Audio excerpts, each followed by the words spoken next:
समस्त को मोर नमस्कार। प्रथमतः शुभ रामनवमी एवं अशोकाष्टमी रे माँ बासंती का पूजा उत्सव उपलक्षे आपण समस्त को अनेक सारा शुभेच्छा। माँ आपण समस्त को खुशी रे रखंतु। आमे तो ओडिया अनेक पर्व पालन करूँ किंतु कहीं के जानी एई माँकर पूजा आसवा क्षणी मन रे भरी जाए अनेक आग्रह और खुशी। देखुना केड़े जाकजकम आमे आम माँकर पूजा पर्व पालन करुचु। एठी माँ केड़े सुंदर देखा जाउछंती। अनेक समय यह मध्य आम सहित होता है खुशी एवं दुखर सम्मिश्रण रे मनीष आखिरे जकई आसे लुह।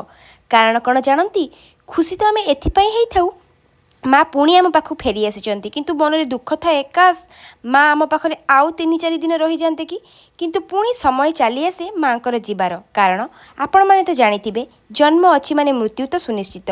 माँ आसी माने तांको तो जीवाको पड़िबो किंतु तांकर प्रत्येकटी संतान हृदय रे से चिरजीवित। आशा करे वीडियोटी आपको बहुत भल लगी। Thank you so much.